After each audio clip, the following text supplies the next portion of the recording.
The following is a paid advertisement of St. Anthony Hospital Orthopedics. References to any specific product, services, or entity does not constitute an endorsement or recommendation by St. Anthony Hospital, Carroll Broadcasting, or its advertisers. The views expressed by the host or guests are their own, and their appearance on the program does not imply an endorsement of them or any entity they represent. Welcome to the St. Anthony Hospital Orthopedic Show with Dr. Richard Godding. Dr. Godding specializes in joint preservation, reconstruction, and replacement surgery, and brings over 25 years of orthopedic excellence to St. Anthony Hospital and to the Carroll area. For more information about Dr. Godding, his practice, or St. Anthony Orthopedics, go to santanthonyhospital.org or make an appointment by calling 712-794-5536. Good Sunday morning, Iowa. It's Dr. Rick Godding. Thank you so much for choosing to spend some time with me here today. And it's fall. Okay, so today's Monday, right? I'm recording on Monday, the 14th, and I had to put a hat on this morning. I mean, I guess I could have toughed it out, but I didn't. I put a hat on this morning, and not a baseball cap, but a full-on wool cap to keep my bald head warm, and the trees are turning, and it's beautiful, and it's fall, and here we go. And a month from now, we'll be shoveling snow. So I hate to talk about that. But before I get into everything, I do want to remind the listeners in the area that I do go to Audubon Community Hospital every week, and I see patients there. I do some surgeries there. I do the joint replacements here in Carroll, of course, because we have the Mako robot and just, the team that's used to doing joints. But I do some surgeries over there, some shoulder arthroscopy, knee arthroscopy, smaller fractures and things like that. So I'm enjoying working over at Audubon. It's a great little hospital. It's a nice community, and it sort of helps us to kind of expand the reach of the practice here with Dr. Dirks and I here at St. Anthony's. So that's good. I've been over there a year and a half now, and I have to say, I'm really enjoying it. And hello to everybody in Audubon, and I appreciate coming over there at the Audubon Hospital. Another thing I wanted to just remember that I really should talk about every week, and maybe I even do talk about it every week, but I'm not sure I do. But the very large difference makers in the procedures that are available here versus almost anywhere in Iowa. And when I say almost, I think there's, last I checked, 6 or 7 other centers in Iowa where you can have an anterior hip using the Mako robot. Now, the anterior hip comes through the front. That's what my young partner, Dr. Dirks, does. And does very well, as I have been in a couple of those with him, and he is excellently trained, and now he's got almost 3 years of seasoning under his belt, so he's done a fair few, and he's doing really well. And it's one of those things where when you go through the front in the hip, it doesn't go through as many layers of muscle, and so it doesn't disrupt as many layers of muscle, and it allows you to do things like sit down and squat like immediately. A lot of those patients will go home the same day because they have such little pain. Now, there are some complications that are more common with the anterior hip than the posterior hip, but then there are some complications that are more common with the posterior hip. One of the big ones is the dislocation. You just don't really see that with the anterior hips going through the front. You just don't see those dislocations, and those can be catastrophic, and those can happen years and years out. I mean, they're not always, sometimes you just pop it back in and it stays in, but sometimes they come out and they don't go back in. So just as far as a differentiator, that's a big, big, big one. And of course, that's a part of the reason of this show is to talk about what we're doing differently out here in Carroll. I guess on my side of it, the shoulder resurfacing, where you can continue to do whatever activities you want after your shoulder replacement, that's kind of a bigger differentiator on my part. The process of the joint replacements itself in the knee, Dr. Dirks and I do very similar things. We have a similar pain protocol, although I'm a believer in the iovera, and I don't think I've converted him yet. But just getting a robotic Mako robot, total knee or total hip here is that's somewhat of a differentiator. But there's a bunch of Makos in the state now. I think there's 12 or 14 now, and more people are coming on to the Mako train, if you will. When we got ours 4 years ago, I think we were fourth in the state, and now there's 12 or 14. And I think the thing is, once a surgeon has used a Mako, that surgeon's not really going to want to use anything else because it's just such a stark difference. And there are other robotic platforms, and those are better than not using a robot. I'm a firm believer that, and the studies would say that the components align better if you use a robot, and it just makes perfect sense, right?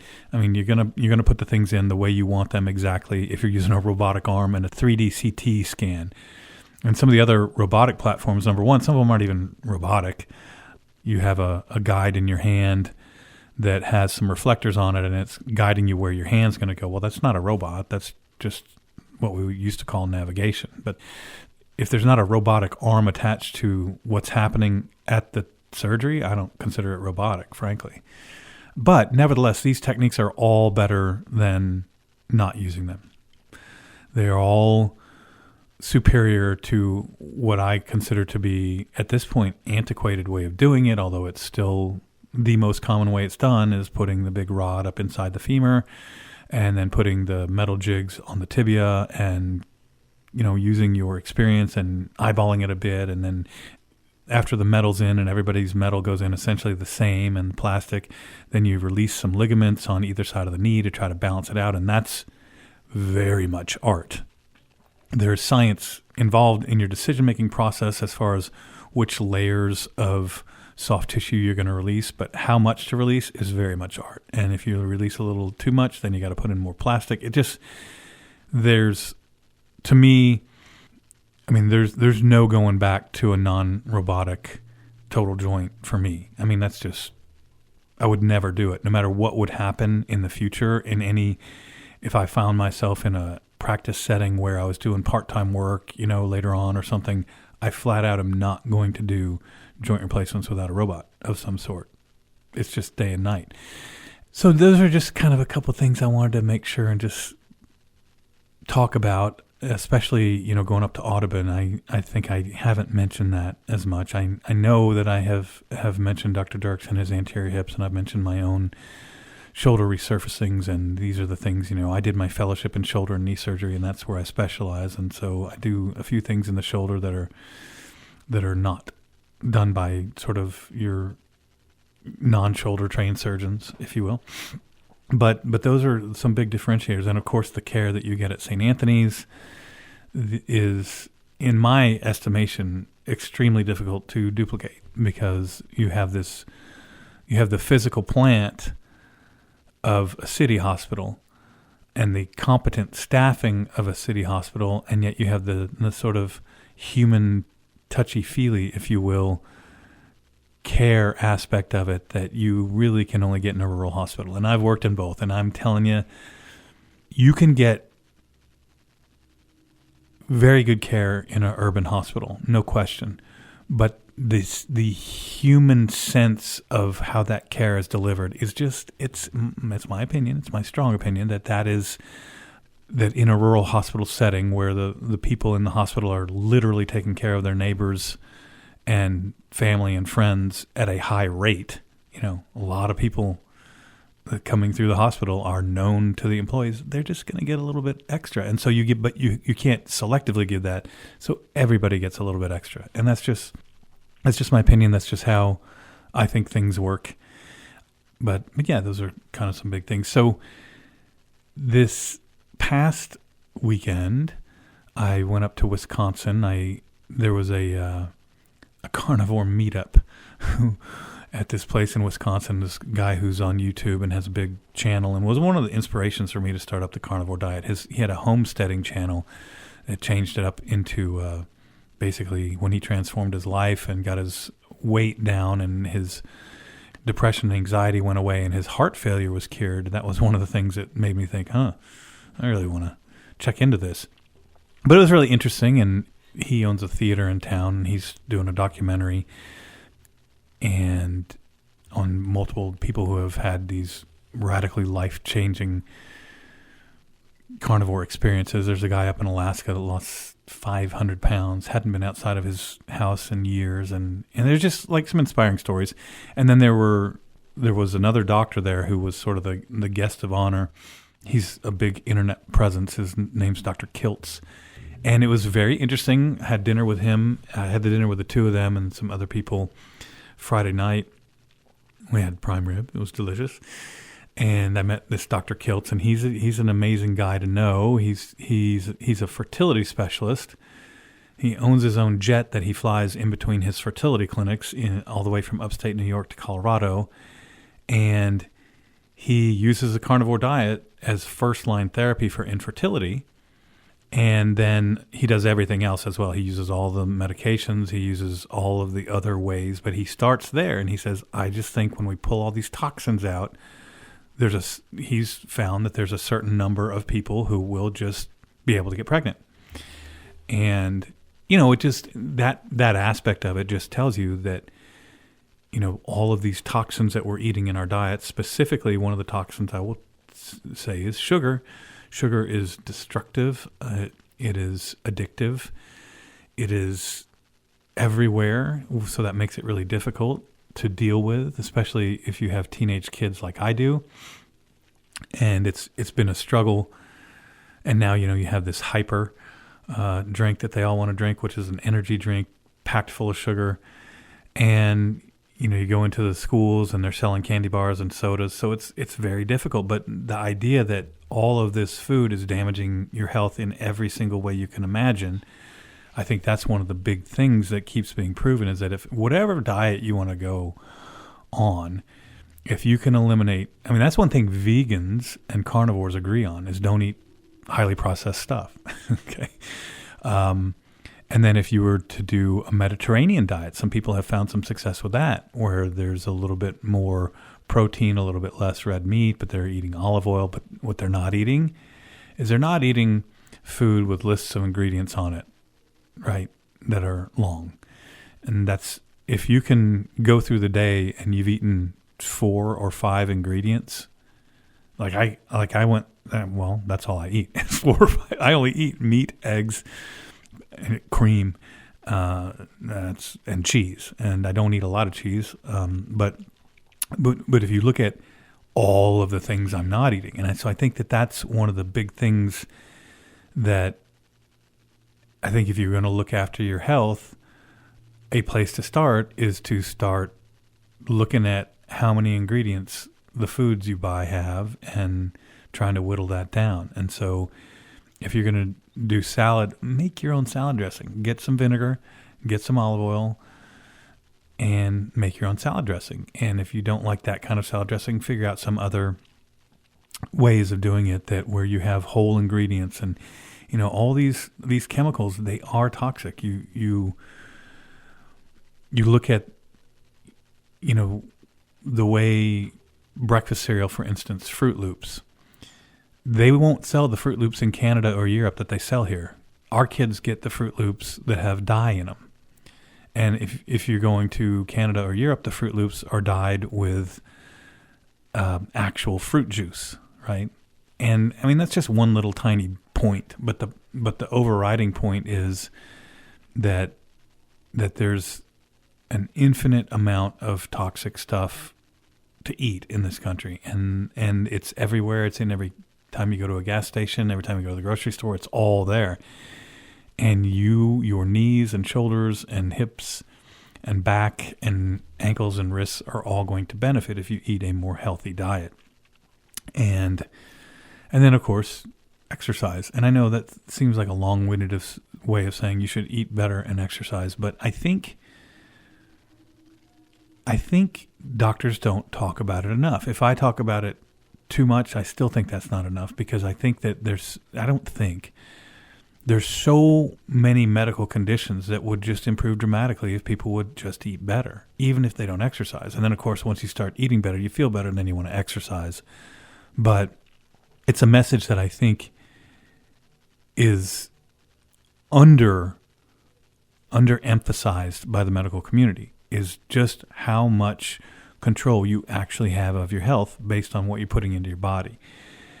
And that's why I talk about it so much, because it's been such a dramatic issue in my life. I mean, my brother, he passed away of cancer at 52.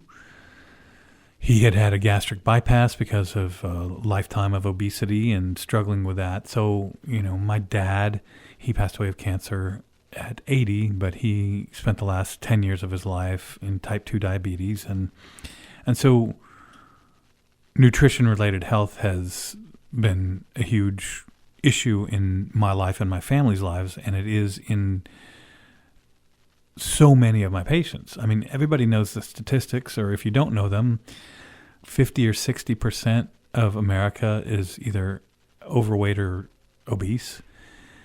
And it might even be higher than that. I don't want to go over on those, but there's just a tremendous number of Americans who are very unhealthy and obese. And the reason is that you're not eating right. And again, pick a way of going. I like the ketogenic and carnivore. And there's people that say they're doing great as vegetarians. Good for them. Like I said, Mediterranean diet. Whatever you can get onto that's going to help your health overall. It's going to make your primary care doctor happy. It's going to make your life easier. It's going to make your day less painful. It's going to make your mood better. It's going to make your joints feel better. When I say what I mean by it is eating better. Getting rid of, the sugary drinks, especially like the Mountain Dew and the Red Bulls and the things like that. Now, I will have a Celsius every once in a while, I have to admit. And Celsius isn't great, but it's a lot better than some of the other things. But typically on the day-to-day, I drink coffee with a little bit of cream and water, and that's it. I drink a lot of bubbly water. I love Topo Chico. But I feel like if every doctor talked as much as I talk about nutrition, and I think that people would start to say, oh, no, they really mean it. Like, I think it's one of those things where you hear, you're like, yeah. But no, it's like this is the number one thing. This is the biggest downfall in the health of our country, is that we're eating poison, toxic food every day. And you don't have to go far to figure it out. Go into the aisle and buy a bag of regular chips or whatever kind of salty snacks you want, and just take a look. Take a look at what's in there. Frozen dinners, things like that. Just take a look at what's in there. And people oftentimes, I think, say, oh, well, I got diabetes. Well, you didn't catch it, unless it was type 1 diabetes that you were born with.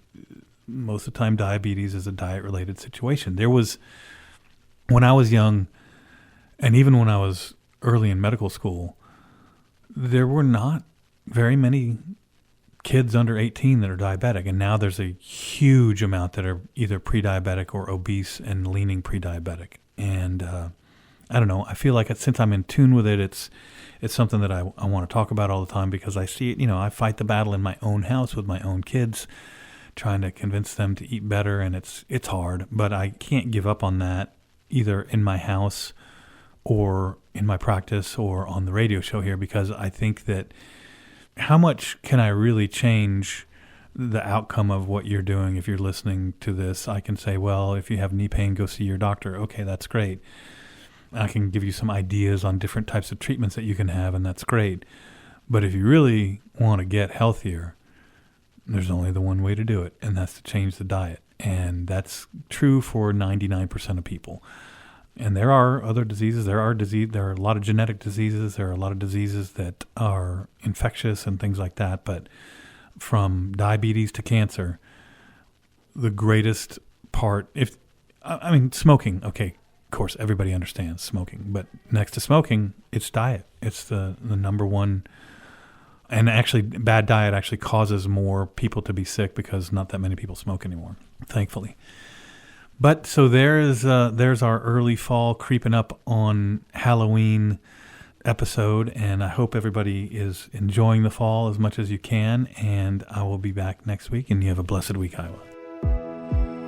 This has been the St. Anthony Hospital Orthopedic Show with Dr. Richard Godding. For more information about Dr. Godding, his practice, or St. Anthony Hospital Orthopedics, go to www.santanthonyhospital.org or make an appointment by calling 712-794-5536.